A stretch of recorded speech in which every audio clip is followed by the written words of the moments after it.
Hello, this is Rete with Tightrope Living, and today we're going to do a little junk journaling. I have been seeing a lot of questions lately about how do you junk journal, what is junk journaling, lots of different types of junk journaling, and I just wanted to maybe talk a little bit about that today, and then I will do a little um, flip through of my junk journal here that I've been working on the last few months, and do a little playing in it. Junk journaling historically, junk journaling first started probably in the late 1800s. Um, it was a backlash of the new scrapbook movement. Crafting has seasons just like everything else, and things go around in a cycle.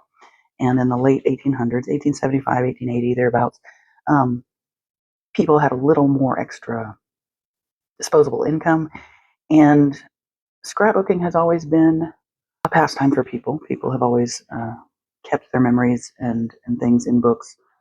Um, but with that scrapbooking movement, the manufacturers started noticing and were creating supplies specifically for the scrapbooking movement way back in 1880s, which really put scrapbooking more in the realm of the wealthy, the elite, the women who didn't have to work. They were having tea and doing embroidery in the tea room in the afternoons. So this was a new craft for them, a new obsession for them, and it was something that the poor women were not able. This is mainly a woman's craft. Now it's really anyone, but at the time, now when the rich ladies would finish their scrapbooks, they would generously give their leftovers to their maids or their um, hairdressers, and so that higher level of poor folk, the servants, got to play around with this craft as well. And the even poorer people that didn't work in a big house as a servant wanted to do this new, obsessive craft as well. They would start using any scraps of paper, lace, um, any bits of supplies that they could. And junk journaling got big 10, 15 years, therefore, thereabouts, after um, the scrap movement, the scrapbooking craft got popular. Now, same thing happened. It did fall out of favor after a while. People got busy. People got doing other things. There were some wars, in the 80s, 1980s, the scrapbook craft again became big with lots of manufacturers making supplies for it. People paying a lot of money to do this, and after a few years, or the people that didn't have the disposable income, or um, there was a recession thereabouts in the 90s. Um, Junk journaling became big once again, and it has continued to be so. It has recently had a resurgence, but without we haven't really had. Well, the manufacturers actually started making junk journaling products instead of just scrapbooking products. They noticed the switch, and now we have Tim Holtz and all the different um, scrapbook manufacturers, and they're making junk journaling um, looking. So whether you are using sepia toned papers from Tim Holtz, or if you were using an old book and glue, either is totally valid um, as junk journaling. Junk journaling is a large spectrum from people that are gluing their actual trash, like the packaging from the tea they drank this morning. They glue it into a book, and that is their junk journal. Other people are making what look like beautiful scrapbooks, but they're using their junk or their scraps and putting it together. That's kind of where I lean towards. I do have a lot of craft supplies, so it's not. I don't have to use like my actual trash, but I could, And that's, if I find a beautiful, and you'll actually see in my scrapbook, I actually do. That's not true. So I actually do use some of that. It just kind of depends. So let's do a little flip through, and then we'll play a little bit. This book was was originally what was it, like a pasta box, a Barilla pasta box? No, it didn't have a hole. It would have had a hole. It might have been a Ritz cracker box that I cut down. I just picked this size. It's a nice size that I wanted it to use, and I wanted it to have some thickness to it. So I covered it with scrapbooking paper and used this fabric as a binding.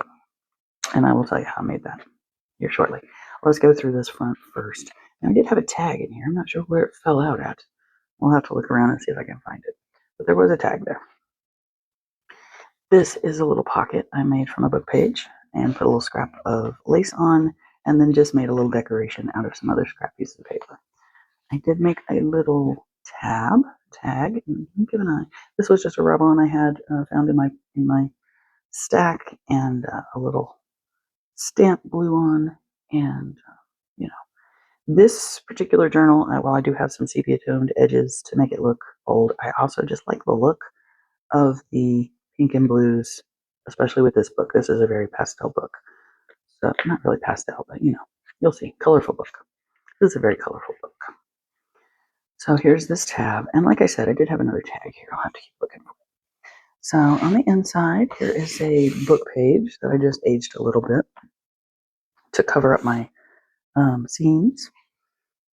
This, let's see, did I do that? Oh yeah, okay. I had a piece of cardboard glued to this piece of fabric here, and that is what I sewed my signatures to, and then I glued that piece of cardboard in here and wrapped the fabric around to make that binding, so you don't see any of that sewing from the outside. I'd forgotten that. Okay, so first page, I've got a couple of belly band with a couple of different tabs. They both have some writing spots on the back. This is just an index card that I did a little splatter painting on, and this was I did a master board with some book pages, and then on the back was filler paper, so I have writing lines, and then I just decorated that with some craft papers that I had. So this is there's a little mushroom sticker there. These are some scrapbook papers that I used for the outside of each of my. This is 4 signatures. So each of my 4 signatures have scrapbook paper on the outside, and then a variety of papers on the inside. We'll go through them. So this has been folded up to make a pocket. 2 more tabs there. This one again, book paper with, this was book paper on both sides. This is an index from a book. And then I just decorated, put a little pocket on here, and here's a tag. This is actually a sticker, so I could stick it somewhere, but I think it's a sticker. I'm pretty sure. Going through my stuff, and I was like, yeah, these are all stickers. Yep, that's a sticker right there. But I just left it so I could use it as a little journaling place if I wanted to. I had a lot of questions recently about how do you use your junk journal? Do you write in it? What do you do with it? I personally just kind of play with mine. First I made the book, and then it was very brand new, and I would go through, and some of my papers are too big, and I would fold them in. This one I glued to make a little pocket, but it's like a little zigzag fold. So I've got a tuck place here, pocket, and then also,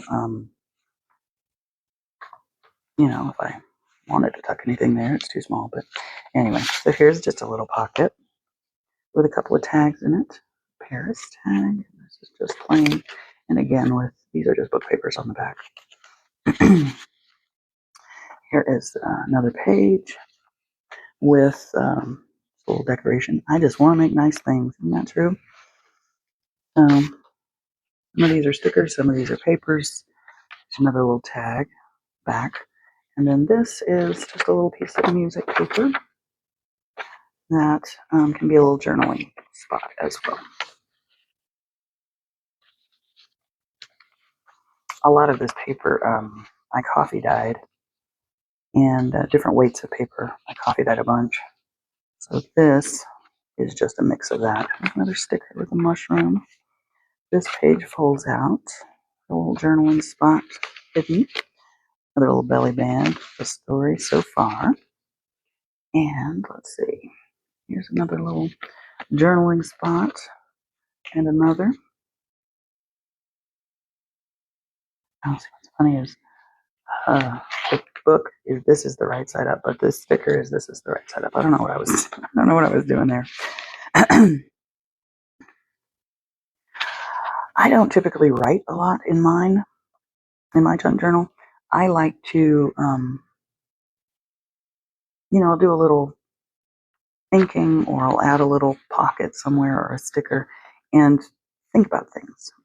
This one in particular, I think about my mom a lot when I'm playing in it. And then here are the backs of some of these pages as we get to the second half. Here's a little pocket I made. This is just like a handmade paper I got in a pack. Just as an ordinary day, in a journaling spot. I might actually use this more for writing as I go further along. Right now, I'm just kind of in the decorating stage. But here, here is a spot. This is a pocket too. Another one. I was drinking some wine and saved a few with beautiful labels that I like the wine, and took them off the bottles and just put some in here. Stuck them to a lined piece of paper so you can see this one, the stick is not sticky anymore. Let's see. This maybe I'll dry it up. Yeah, I'm not using that right now. Let's see. Screw off, or does it just pull? Oy vey. Okay, let's just do a little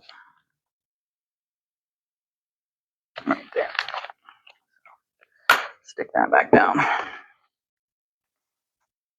So again, we've got a little tuck spot, or a little journaling spot. And then again, here are a little book page pocket. A little ticket. And a journaling spot.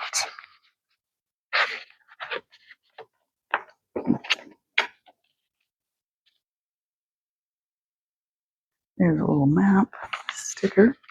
This pocket is open here, but I could, at any point, if I wanted to glue it, I could. But it is glued over here. All right, here is the second signature. A little pocket. This one's got a slant. Some more coffee dyed paper. This one I also did a little blue rubbing on just to give it that colorful look. Some more scrapbook paper that just had a grid on it. I thought that was pretty cool. Little creativity takes courage. These stickers. A little bit of music.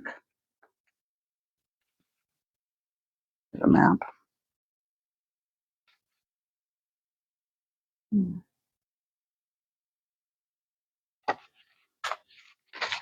Okay. I haven't done as much in the back. I've been working kind of from the front, but I try to work in each signature every time I work in it so that the ones in the back get a little love too. So here is our third. This has a little hidden fold spot that I could journal in if I wanted.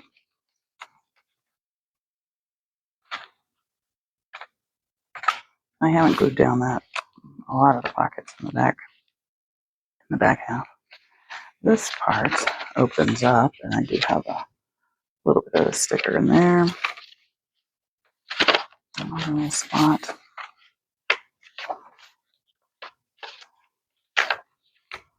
Here's a little envelope that I made out of a book page. I don't think I have anything in there. No, I don't. And then this is a little hidden tuck spot with a journaling card. A new outlook. Okay. And then here is our fourth signature. Another little, these little mushroom stickers I think are so cute. I've just kind of sprinkled them through. This is a little card that I tie-dyed, or not tie-dyed, that I coffee-dyed. I did several cards and the envelopes that went with them, and I think I wasn't smart enough to realize I needed to be careful with the envelopes. So now I have a bunch of coffee and tea dyed envelopes that are stuck closed completely.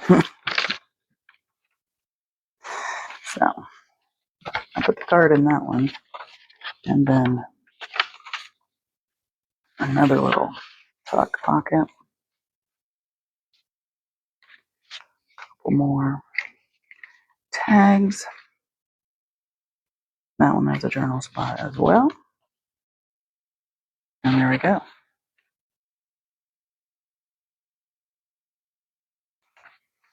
And so that is my junk journal. And I just kind of add some things here or there as the mood strikes. And one day I may start writing in it. I do have a book that I'm planning on turning into a junk journal, more of an altered book. Let's see, I'll stand up. This is one of my favorite books ever. This particular copy is a little damaged, but so I want to use it, which will involve taking out a lot of the pages, and but that's okay. I want to make it into pockets and places for gluing, and I can tear out the scenes I don't like. But I remember in the late 70s, early 80s, my grandmother had a little book. It wasn't a Reader's Digest book like this, although she did have this one. I remember reading The Good Earth when I was a kid. This one has lost quite a few of the front story. It wasn't a book like this. It was a skinny book. She had a skinny book. And it wasn't a book that she was reading. I think she started to read it and decided she hated it. So she just started, she'd grab a piece of paper. It's the cardboard, but she just grab a piece of paper and she kind of, glue it in. She just cover it up, glue it in, and write a little note on it. And she had a bookmark that she'd keep in there. And then, she'd just turn to the next few pages and stick things in. And she'd just, she'd get to a blank page and she'd write. Yeah. She'd rip out pages. If she needed a scratch piece of paper, that was her junk journal. She didn't call it such at the time, but that's how she used it. And that's kind of what I envisioned for this. Although I do want to take out quite a few of the pages so that it doesn't get too super fat. But that is a project I want to do soon. In the meantime, I just like pulling this out every once in a while. Some of these papers, I got them years ago, and I used them because I hated them so much. I did not like them. I just wanted to use them up, and they don't match each other. And I was just using them to get them out of my stash. And now I flip through and I'm like, oh, there's that bright color that I didn't really like. It's growing on me. Some of these here in the back, I should probably trim this one because I'm not going to fold it back. It's a very thick, like a watercolor paper almost. Well, thanks for coming by and hanging out with me today. And we will be back later with more tutorials and more junk journaling content. If you like that, please like and subscribe. Thanks so much.